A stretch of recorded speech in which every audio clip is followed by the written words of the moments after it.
Hey folks, welcome back. It's Mr. Parsons here with another book talk. Today we're going to be talking about a very interesting book called Touching Spirit Bear by Ben Mikhailson. As you can see, this book won the Nautilus Award for young adult fiction. It's an extremely powerful story, lots of action if you're into that kind of thing, but it's also ignited a lot of controversy. There are some people that are very angry about this book. So we're going to talk about why. And we're also going to talk about what the book's about. And then at the end, you can decide if it's for you or not.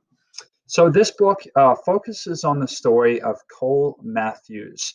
Cole Matthews is a teen who lives in Minneapolis, and he comes from a very wealthy family.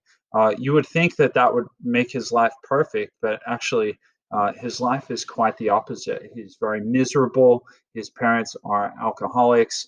And the way this manifests itself is that Cole is kind of a juvenile delinquent. And as a matter of fact, things come to a head when he beats one of his classmates, a kid named Peter, uh, and basically disables him. He beats him so badly.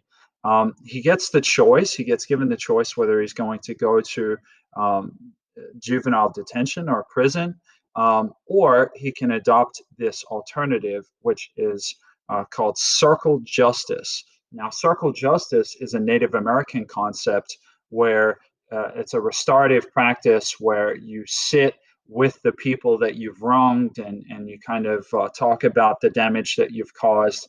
And then the circle decides what your punishment will be. Cole gets assigned to live in Alaska for a year on a remote Alaskan island by himself. And this book really focuses mostly on his experiences while he's living on this island. The story really kind of escalates when he has a bear encounter on the island, and I won't tell you any more about Cole's story, but it becomes a story of survival, both in the physical sense, overcoming the wilderness, but also the mental sense, surviving his problems, kind of coming to a realization of the kind of person that he needs to become. And it's an incredible story from that respect. Controversial because a lot of people feel like it's what we call cultural appropriation. Now, cultural appropriation means that you're kind of shoplifting somebody else's culture in order to kind of make something cool or to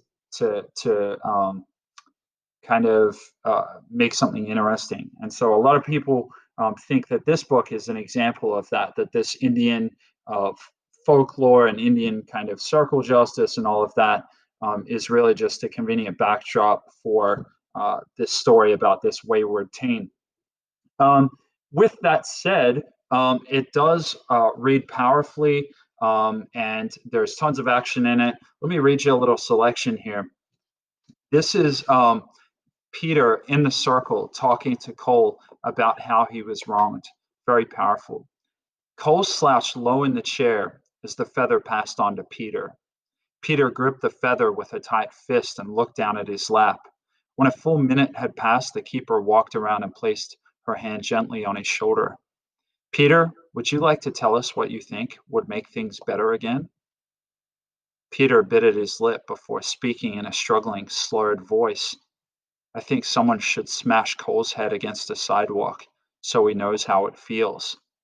Uneasy glances followed Peter's comment. Even the keeper's voice sounded tense as she took the feather gently from Peter's hand and returned to her place in the circle. Tonight, raw feelings have been exposed like plowed up ground, she said, but that's when you plant seeds. We now understand better the struggle we face and share the desire to find a solution. Let's stand and hold hands again. 3 hours after it began, the keeper closed the healing circle with a prayer. Cole stood, but refused to hold his parents' hands. Awesome book, very interesting, but also controversial. Let me know what you think if you end up reading it.